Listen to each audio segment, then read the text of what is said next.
I have been doing intermittent fasting since February 2020, non-stop for 7 days a week, fasting for 16 hours daily. Journey started back in 2018 and today I'm going to share my ups and downs, success and failures during the journey, books and apps I use, learnings and benefits through this journey. So stay tuned.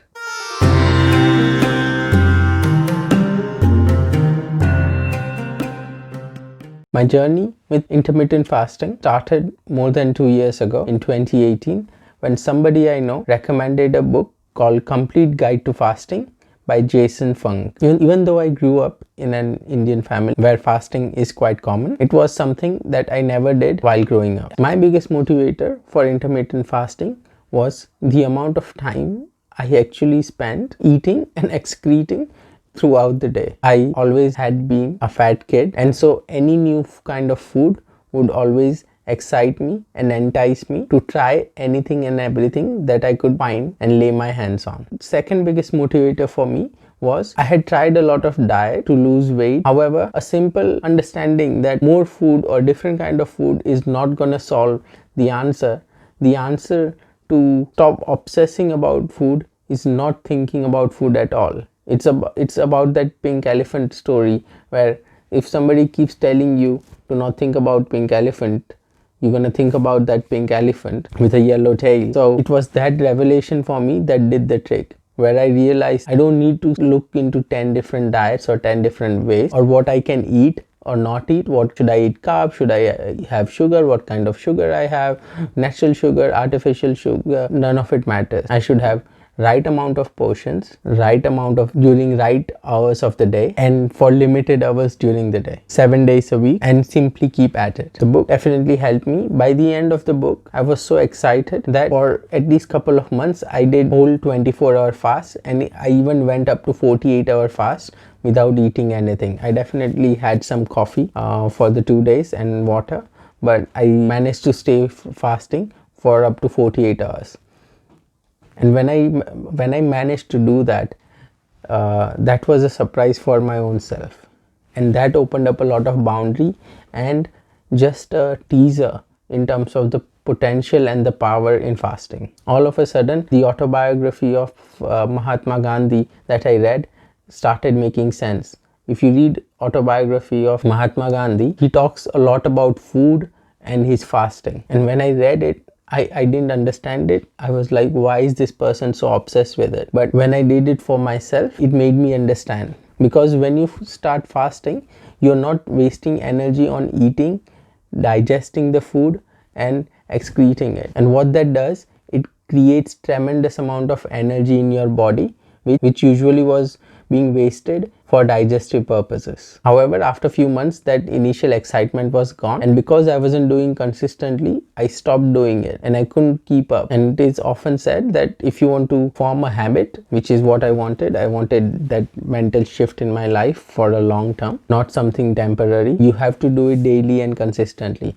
And I got that chance during the COVID situation. Even though I started in Feb when the COVID situation wasn't at its peak and my office and work was normal, but within a month and a half's time, the COVID situation escalated and we started working from home, and those 2 or 3 months further helped me seal my practice and my habit. And that is another thing you gain by doing the intermittent fasting, which is self-control. So when I restarted in 2020, I decided I had been experimenting with it for at least 3 to 6 months in advance, doing small fast where I was doing 4 hours without eating, 6 hours without eating, 8 hours without eating. And this is during the daytime. Of course, when you're sleeping, you automatically don't eat. I didn't rush into it. It wasn't an overnight decision. I was planning 2-3 months in advance that okay, from February onwards, I'm going to start fasting and I'm going to do 16/8 intermittent fasting for 7 days a week, no matter what. And it's important to do that planning and mental preparations.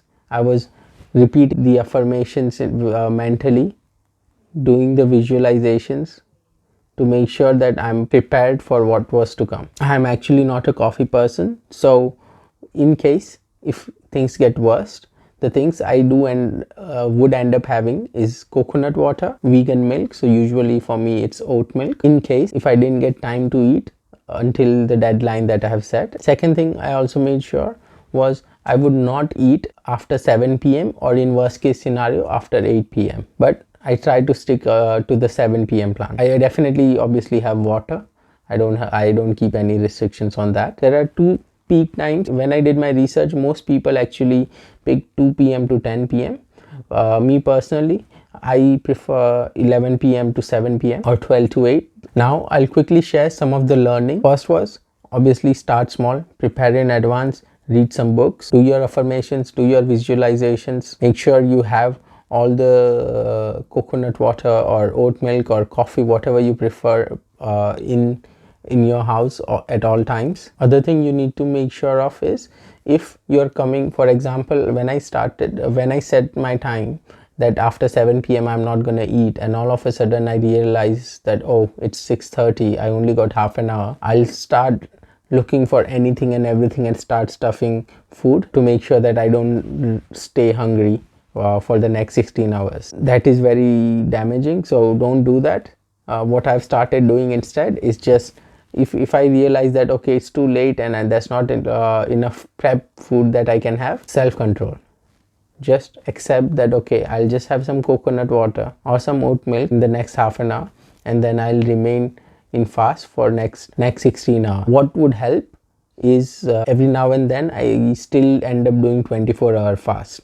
So all of a sudden, if I have to do a fast of 17 hours or 20 hours, I'm not in a panic mode. I'm comfortable with it. Have excess food. Make sure your stomach is light. I've also talked about it in a separate video in greater detail in terms of what should be the ratio, and a lot more detail in terms of the kind of food we should have.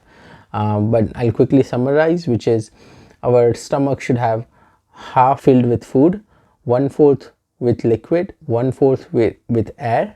Our food should ideally have 40 to 50% raw food and veg. This is something I'm actually starting to work on. Hopefully I'll share that in next couple of months in terms of how I am getting on with it. Another thing I did was fix the portions. So for example, if I'm having bread, I'll make sure that I don't have more than 2 breads. If I'm having rice, I won't have more than 20 or 30 spoonful of rice. So again, if you fix your portion based on the different kind of food, you know where your limit is, and so so as long as you have already prepared that if it's pasta is this much, if it's pizza slices is this much, then you don't even have to think about it. It becomes part of your subconscious, and you never end up having excess food and feel bloated. Another small things I also did was unsubscribe to all the food channels I had, or if there's any food ads that I used to get. Again, I specifically bought YouTube Premium to make sure that I don't get any unnecessary ads. Don't have to make it an obsessive process, just make it subtle, that food doesn't remain the center of the world. My next goal is doing at least 1 day a week full 24-hour fast. It's not something I'm rushing into. I've waited this long to make sure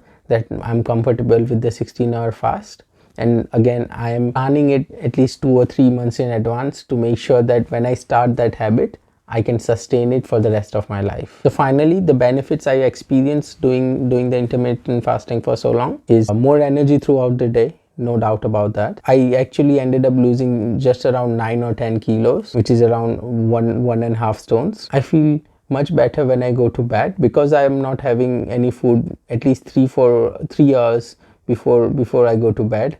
I don't feel bloated when I'm about to sleep, and I think it's also helped me reduce the amount of sleep I need. My awareness towards the food is much more active. I feel I'm much more engaged in terms of how I eat my food, what I'm eating, what I am biting, how much I need to chew. All those basic stuff has also improved. Finally, it has also made a big difference in the family, in the house, because I was making sure that I finished my dinner before 7.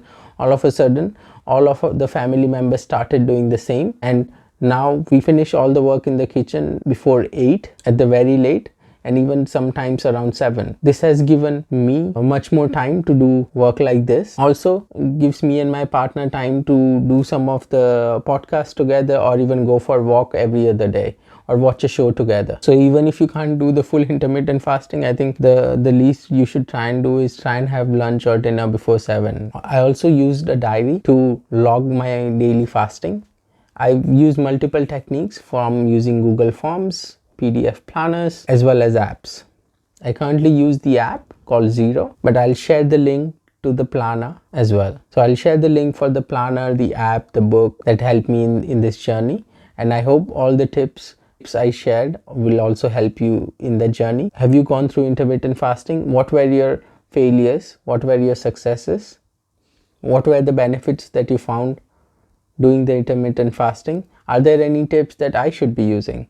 So please share that in the comment section below. Please hit that like button. Please share this video who would be interested in it, and subscribe to this channel. Hit the notification bell. And if you like this series of video which I call Conquering the Self, last time I shared on being vegan, this time it's about intermittent fasting. If you like this kind of video, insightful videos, then please share that in the comment section below. So it keeps me motivated to share. Hope you enjoyed this video. Please like, share and subscribe. Until next time. Thank you.